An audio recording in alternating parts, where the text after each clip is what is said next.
오늘의 말씀은 여호수아 3장 5절 말씀입니다. 여호수아가 또 백성에게 이르되 너희는 자신을 성결하게 하라. 여호와께서 내일 너희 가운데에 기이한 일들을 행하시리라. 아멘. 할렐루야, 반갑습니다. 제가 지난주에 광교 꿈의 교회 이제 부임을 하고 오늘 주일에는 첫 설교죠. 수요일날 한번 말씀을 나눴었는데 딱 그 수요일부터 예배를 이제 전면 비대면으로 저는 이 가운데 그래도 첫 설교할 때 그리고 주일 설교할 때 제 순서가 정해져 있으니까 이제는 성도님들을 좀 뵐 수 있겠구나라는 그런 기대를 하고 있었는데 어쩌면 이렇게 화면으로 여러분과 더 많이 보게 되는 건 아닐까, 하나님이 그렇게 또 인도하시는 건 아닐까, 그런 또 기대를 갖게 되기도 합니다. 바라기는 물론 각자의 자리에 있지만 우리가 떨어져 있지만 그래도 예배하는 가운데 저는 함께인 줄로 믿습니다. 참으로 어려운 시기를 지나고 있습니다만 그럼에도 여러분들이 이 예배의 끈을 놓지 마시고 그 예배를 통하여서 하나님 주시는 특별한 은혜, 이 시대에 주시는 하나님의 특별한 사랑을 얻으시는 저와 여러분 되시기를 주님의 이름으로 간절히 축원합니다. 제가 이 광교 꿈의 교회 유튜브 이 채널에 이제 우리 예배가 이제 송출이 되잖아요. 그래서 이 댓글들을 좀 보고 있습니다. 가급적이면 여러분 설교 시간엔 멈추지만 그 외의 시간에는 여러분의 소통의 장이 좀 되었으면 좋겠습니다. 은혜를 나누고 또 기도 제목을 나누기도 하고 여러분들이 예배를 통하여 받는 은혜를 마음껏 발산하고 또 하나님께 기도하는 그러한 소통의 장, 말씀 시간에는 조금 멈춰주셔도 괜찮습니다. 그래서 우리 이 예배하는 가운데에 내가 하나님께 받은 그 은혜를 정말 깊이 묵상할 수 있는, 그래서 가까이 있으면 서로 얘기할 수 있지만 얘기할 수 없는 가운데 그렇게 글로 소통할 수 있는 그런 장이 되었으면 좋겠고요. 그런 의미에서 이 시간 우리가 한번 같이 있었으면 옆에 있는 분들과 인사를 할 텐데 각자의 자리에서 글로 한번 좀 인사를 나눠보면 어떨까 싶어요. 제가 이렇게 얘기할 거예요. 함께 예배하니 참 좋습니다. 역설적인 의미가 있죠. 각자 있지만 각자가 아닙니다. 함께 예배하는 줄로 믿습니다. 이렇게 한번 인사하겠습니다. 함께 예배하니 참 좋습니다. 여기 글로 한번 남겨볼게요. 함께 예배하니 참 좋습니다. 제가 아직 신방을 적극적으로 하지 못하고 또 여러분들을 많이 뵙지 못하니까 이름은 어느 정도 이제 알겠는데 그 직분과 좀 매치가 안 되는 부분이 있습니다. 그래서 제가 직분을 다 알지를 못해서 여기 누구 계시는지 다 말씀 못 드릴 것 같아요. 너무 많은 분들이 함께 인사해 주고 계시는데 여러분 계속해서 이런 인사와 기도 끊이지 않고 우리 말씀 가운데에 예배 가운데에 거하시기를 간절히 축원합니다. 아까 우리 병권사님 그 기도 가운데에도 이런 언급을 하셨는데 우리가 계획한 것들이 있었죠. 우리가 참 큰 뜻을 품고서 올해를 시작했고 또 여러 가지 우리의 일들을 진행하고 있던 것들이 있었는데 참 순조롭게 잘 되고 있었습니다. 이런 일이 있죠. 보통 꼭 코로나가 아니더라도 순조롭게 일이 잘 되고 있었는데 또 승승장구하고 있었는데 때로는 정말 너무나도 잘 되고 있었습니다. 너무 좋고 이제 더 큰 목표를 향해서 저 앞을 바라보면서 잘 가고 있었는데 그때 갑자기 브레이크가 걸리는 때가 있습니다. 그런데 여러분 어떤 마음이 드십니까? 너무 억울합니다. 그리고 빨리 이게 지나가야 될 텐데 하는 그런 조급함이 있고 하나님이 원망스럽기도 하죠. 하나님 왜요? 하나님 왜 나에게 이런 일이 일어납니까? 하나님 왜 하필이면 또 이때입니까? 왜 지금입니까? 지금은 아니었으면 좋겠는데. 그런데 때로는요 여러분 하나님께서 우리의 앞길을, 여러분의 앞길을 일부러 막으실 때도 있어요. 왜 그러냐 하면요 첫째로는요 하나님께서 그 길을 가기를 원하지 않으시는 거예요. 그 길을 너는 가면 안 돼 라고 그렇게 막으시는 그런 이유가 있는가 하면요, 둘째는요, 우리가 지금 너무 조급해요. 내 생각과 내 뜻대로 너무 빨리 가려고 해요. 그래서 조금 천천히 가라고 하시는 그런 의미에서 우리의 길을 때때로 막을 때가 있더라는 거죠. 물론 내 생각대로 되지 않으면 실망스럽습니다. 참 마음이 아픕니다.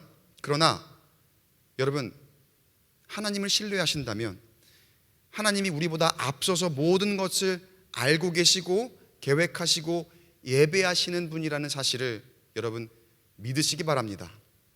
그런 하나님께서는요, 하나님을 신뢰하는 사람들을 결코 그냥 내버려 두지 않으십니다. 시편 9편 10절 보면은요, 다윗의 고백이 있는데요, 여호와여, 주의 이름을 아는 자는 주를 의지하오리니 이는 주를 찾는 자들을 버리지 아니하심이니이다. 코로나 확산세가 참 무섭습니다. 오늘도 보니까 1,000명이 넘는 확진자가 나왔다는 그런 뉴스를 보고 올라왔는데요, 올해 아마 코로나로 인해서 계획하고 진행하려 했던 것들을 포기했거나 그리고 그 일들이 늦어지게 되신 분들 아마 참 많이 계실 겁니다. 이미 그런 힘든 일들을 다 겪으신 분들도 있고 지금도 그런 어려움 가운데에 아파하는 분들이 있는 줄로 압니다. 그러나 여러분, 그러한 때에도 그 어떠한 어려운 상황에서도 하나님을 의지하는 저와 여러분 되시기를 축원합니다. 힘들고 어려울 때 다른 것 다 몰라도 하나님의 손을 꼭 붙들고 계시는 우리 광교 꿈의 교회 성도님들 되시기를 간절히 원합니다. 결국 하나님께서 선하고 복된 길로 결국에는 인도하실 줄로 믿습니다. 오늘 우리 함께 읽은 말씀의 내용을 보면은요, 이스라엘 백성이 하나님께서 가나안 땅으로 가라고 하셨잖아요.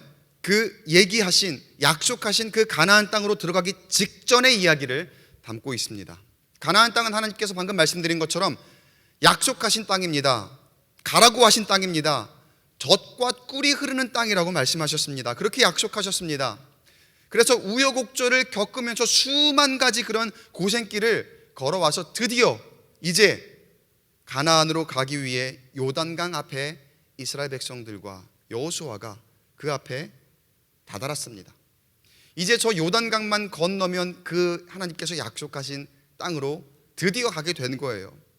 그런데 모두가 야, 이제 다 왔구나, 이제 저 강만 건너면 돼 라고 생각한 그때에 하나님께서 여호수아가 이끄는 그 이스라엘 백성들을 요단강 앞에 머물게 하시는 장면이 나와요.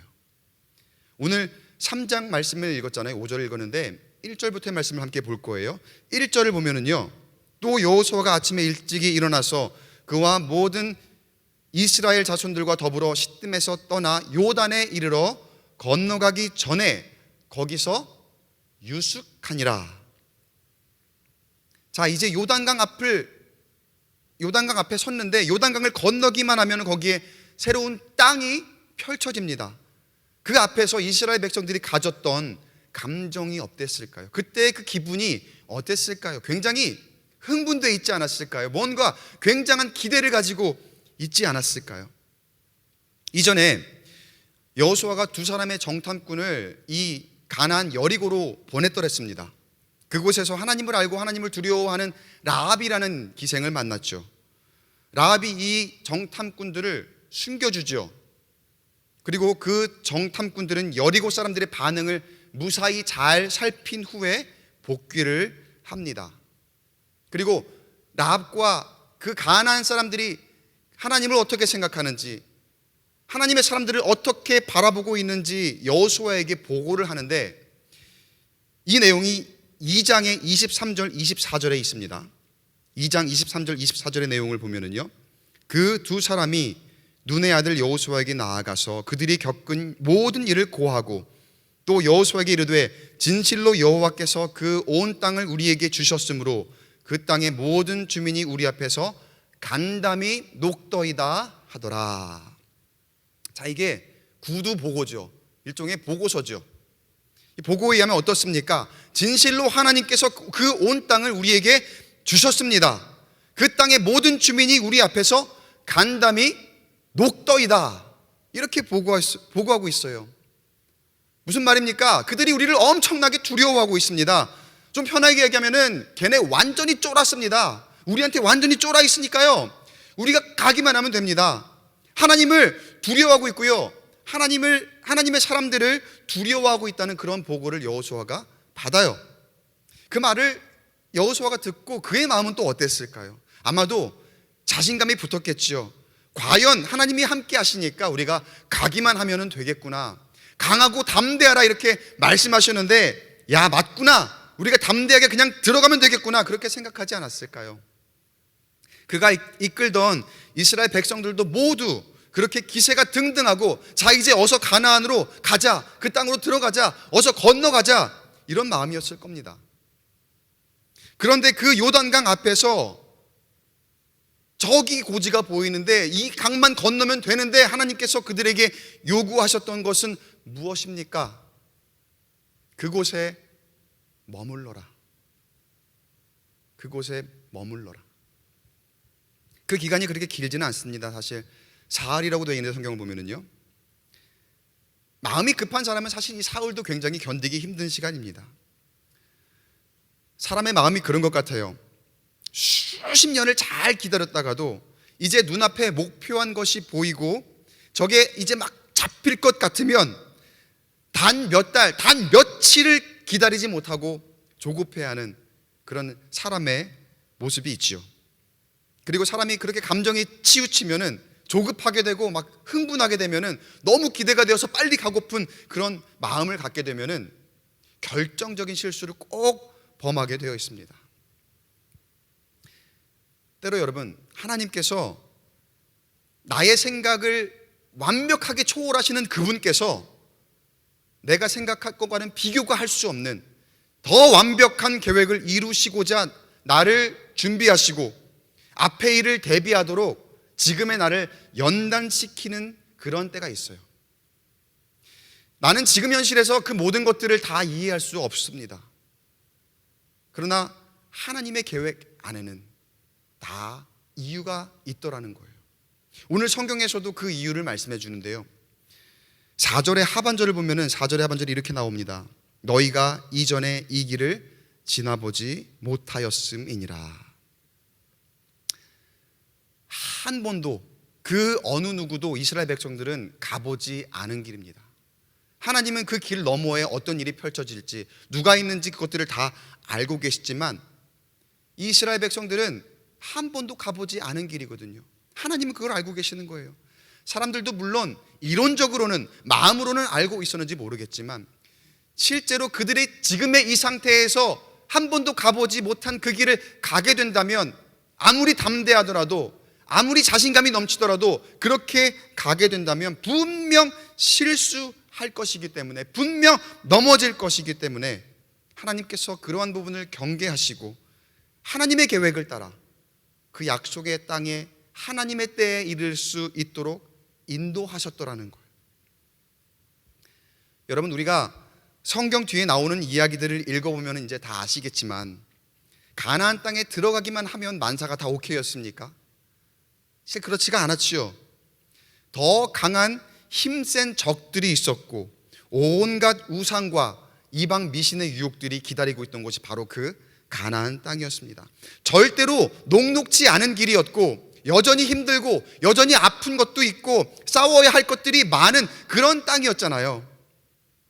얼마 전에 우여곡절 끝에 대입 수능 시험 수험생들이 잘 치렀지요. 참 어느 때보다도 고생이 많았던 그런 2020년도 올해 수험생들이었습니다. 그런데 여러분, 시험과 입시를 앞둔 수험생들이 공통적으로 착각하는 점이 있죠. 우리 모두 한 번쯤은 다 경험해 보셨을 텐데, 이 시험만 끝나면 모든 것이 자유로울 것이라는 생각, 이 시험만 끝나면 나는 이제는 앞으로 시험 없을 것처럼, 이 시험만 끝나면 나는 진짜 내 마음대로 다 해도 되는 것처럼 그렇게 생각을 하죠. 대학만 들어가면, 내가 취업만 하면 모든 일이 내 뜻대로 이루어질 것 같은 그런 생각. 근데 그게 그렇지가 않지요. 시험이 끝나도 시험은 계속됩니다. 시험은 끝이 없습니다. 대학 들어가면 여유와 낭만이 나를 기다리고 있을 줄 알았는데 치열한 학점 경쟁과 또 취업 준비에 정신이 없습니다. 취업이 되면 행복할 줄 알았죠. 그런데 내가 기대했던 일이 아니라 맨날 허드렛 일만 하고 있고 복사만 하고 있고 내가 원했던 그런 일이 아닌 것들로 가득하거나, 또 상사는 나를 얼마나 괴롭히는지, 얼마나 갑질을 하는지 괴로운 일이 많죠. 그 시험을 넘기고 또 그 관문을 통과해도 여전히 우리 앞에 많은 일들이 우리에게 고난거리로 찾아오는 것을 우리가 보게 됩니다. 때로 하나님께서 우리에게 준비의 시간을 갖게 하십니다. 지금 이때만 지나면 엄청나게 좋은 일이 생길 것만 같은 바로 그때에, 때로는 하나님 정말 지금만 아니었으면 좋겠어요. 나는 지금 너무 좋거든요. 지금 이대로만 나는 가면은 정말 잘 살 수 있을 것 같아요. 생각하는 바로 그때, 하나님께서는 그때 거기에 너 잠깐 머물러라, 이렇게 말씀하실 때가 있다는 거예요. 그러나 여러분, 혹 저와 여러분이 그 음성을 듣는다 하여도 절대 낙심하지 마시기 바랍니다. 하나님은 여전히 여러분을 향한 놀라운 계획을 가지고 계십니다. 잘 준비하여 더 선한 것을 보여주기 위한 하나님의 계획임을 믿고 순종하며 나아가는 저와 여러분 되시길 주님의 이름으로 간절히 축원합니다. 자, 그럼 하나님께서 요단강 앞에 머물러서 유숙하고 있는 이스라엘 백성들에게 요구하시는 준비란 구체적으로 무엇일까? 어떤 것일까? 무엇을 도대체 준비하기를 원하시는 걸까? 하나님께서 그들에게 무엇을 원하시며 가나안으로 건너가기 전에 그런 시간들을 갖게 하신 이유가 무엇일까? 이들은 지금 잘 모르고 있지만 이제 건너가 싸워야 할 일도 있고 하니 힘을 비축하도록 하나님께서 배려하신 그런 측면도 있을 거예요. 하나님은 이미 다 알고 계시니까요. 앞에 무슨 일이 있을지 다 알고 계시니까요. 그러나 지금 이 이스라엘 백성이 유숙하는 이 과정 가운데에 그들에게 주어진 시간은 단순히 쉬는 시간만이 아니었습니다. 그럼 도대체 무엇일까요? 3절 말씀, 여러분 각자 계신 자리에서 3절 말씀을 한 목소리로 같이 읽어보도록 하겠습니다. 시작. 백성에게 명령하여 이르되 너희는 레위 사람 제사장들이 너희 하나님 여호와의 언약궤 매는 것을 보거든 너희가 있는 곳을 떠나 그 뒤를 따르라. 말씀에 제사장들이 언약궤 매는 것을 보거든 너희는 있는 곳을 떠나 그 뒤를 따르라고 합니다. 여러분, 제사장이 언약궤 매는 것을 보거든 이라는 조건절이 있죠. 그 모습을 보면 바로 지금에 머무르던 그 자리를 정리하고 즉시 그 뒤를 신속하게 따라가야 한다는 의미입니다. 그런데 방금 제사장들이 언약궤 매는 것을 보거든 이라고 하는 이 조건절이 내포하고 있는 또 다른 깊은 의미가 있습니다. 그게 뭐냐면요, 제사장들이 언약궤를 언제 맬지 항상 그곳을 보고 있으라는 말이에요.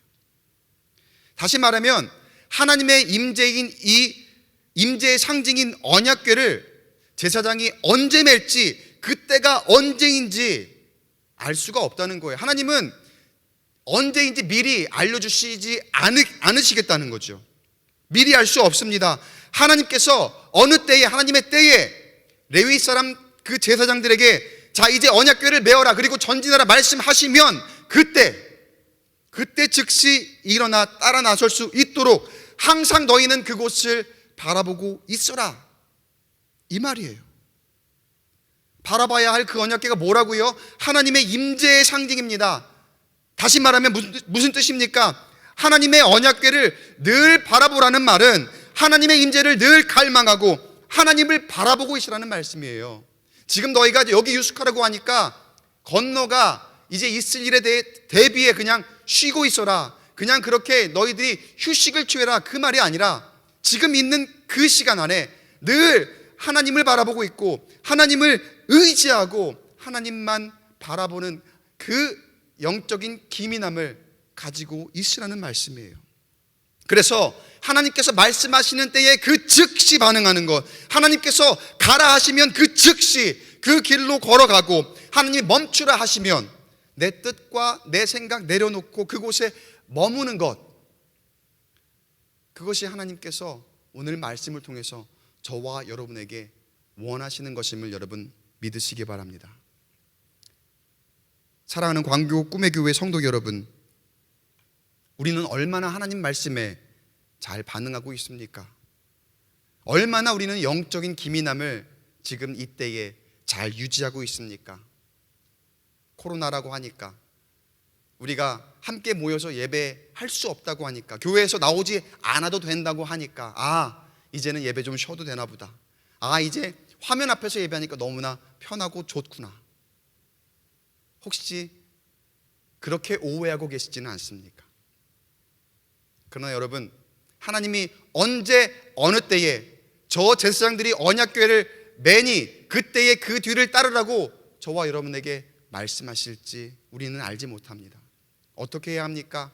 항상 하나님을 바라보고 하나님께서 나에게 언제 말씀하실지 그곳에 내 촉각을 곤두세우며 그 영적인 기민함을 유지하시는 저와 여러분 되시기를 주님의 이름으로 간절히 축원합니다. 그 영적인 기민함을 갖추기 위해서 늘 집중하고 그 어떤 때에도 하나님을 바라보고 하나님의 음성에 귀 기울여야 할 줄로 믿습니다. 언제든 내가 하나님께서 가라 하실 때에 내가 집중하던 그 음성에 반응하여 주님의 길을 따라서 걸어가야 할 줄로 믿습니다. 이 말씀을 통해서 주시는 정말 중요한 의미가 또 있어요. 우리가 머무르는 이곳이 영원하지 않을 거라는 겁니다. 이 코로나 하나님께서 치유하실 것입니다. 하나님께서 고치실 것입니다. 지금 우리가 고통당하고 아파하고 있는 이때 절대로 영원하지 않을 겁니다. 하나님께서 말씀하시면 하나님의 말씀으로 그 악한 병마가 물러가고 우리가 온전하게 회복하고 우리의 삶이 회복되고 우리의 예배가 회복되고 우리의 온전한 하나님을 향한 우리의 삶이 이루어질 줄로 믿습니다. 하나님이 우리를 사랑하고 계시고 우리에게 더 선하고 의로운 길을 가기를 원하시기에 지금 이때도 허락하신 거라는 사실을 기억하며 지금 이때에 하나님이 원하시는 그 영적인 기민함을 잘 유지하며 예배하는 저와 여러분 되시기를 간절히 축원합니다. 자, 그럼 하나님께서 원하시고 인도하시는 이러한 것들을 행하기 위해 우리에게 필요한 영적인 가치가 있어요. 그게 무엇이냐? 5절 말씀 보겠습니다. 5절 말씀 한 목소리로 또 한번 읽어볼까요? 시작. 여호수아가 또 백성에게 이르되 너희는 자신을 성결하게 하라. 여호와께서 내일 너희 가운데에 기이한 일들을 행하시리라. 너희는 자신을 성결하게 하라. 현실적으로 보면은요, 하나님도 아시는 거죠.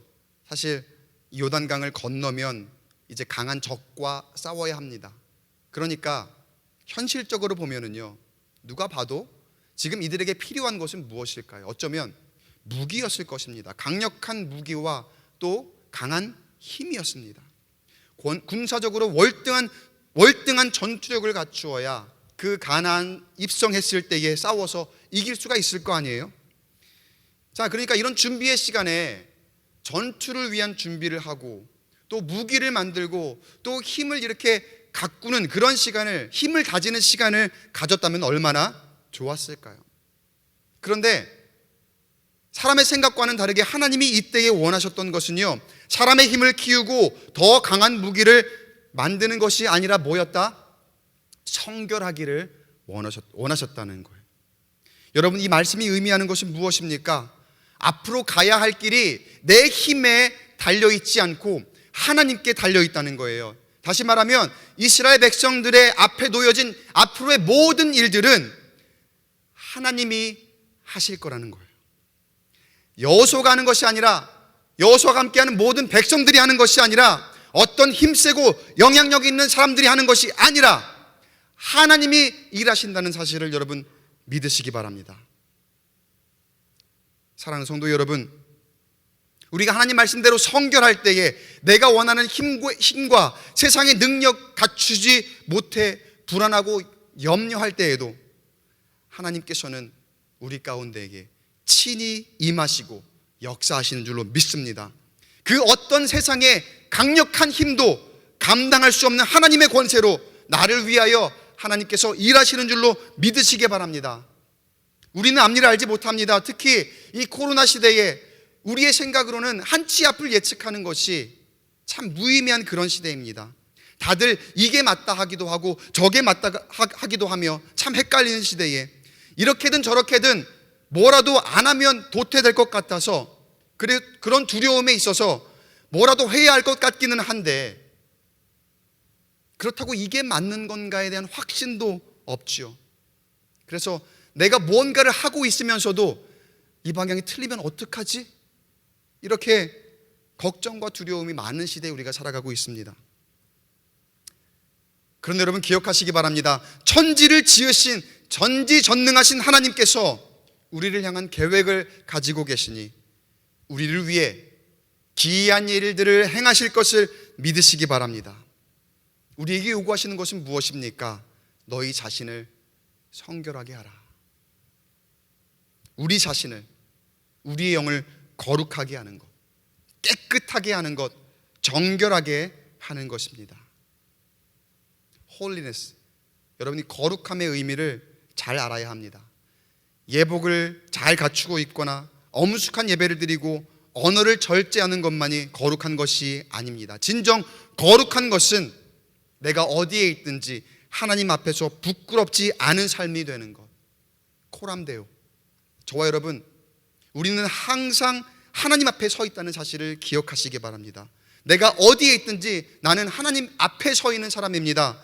하나님 앞에 부끄럽지 않기 위해서는 어떻게 해야 합니까? 하나님이 그 무엇보다도 우선이 되는 삶이 되어야 할 줄로 믿습니다. 하나님을 향한 예배가 그 무엇보다도 우선이 되어야 할 줄로 믿습니다. 나의 삶을 통하여 하나님이 기뻐하실 수 있는 모습, 그것이 진정한 성결이고 그것이 진정한 거룩인 줄로 믿습니다.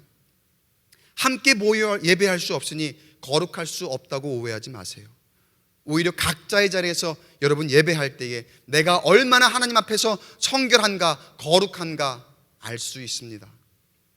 하나님이 여러분의 한 주간의 모습을 보십니다. 하나님께서 여러분의 예배의 삶을 보고 계십니다. 사랑하는 광교 꿈의 교회 성도 여러분, 하나님께서 우리에게 요구하시는 그 성결함을 입으시길 간절히 바랍니다. 그 거룩함을 입고 주님께서 인도하실 새로운 길 담대하게 걸어가시길 축복합니다. 지금 우리는 잘 보지 못해도, 잘 몰라도 이미 아시고 새로운 길을 계획하시고 예비하신 그 하나님을 신뢰하며 성결함을 입고 주님만을 의지할 때에 우리 앞에 기이한 일들을 행하시는 하나님의 역사를 우리가 보게 될 줄로 믿습니다. 내가 하는 것이 아닙니다. 하나님께서 하십니다. 여러분 이 시간 이 말을 여러분 댓글창에 한번 따라서 적어볼까요? 하나님께서 하십니다. 할렐루야. 하나님께서 이루시는 기이한 일들을 나의 한 주간의 삶에서 경험하시는 우리 광교 꿈의 교회의 온 성도들이 되시기를 주님의 이름으로 간절히 축원합니다.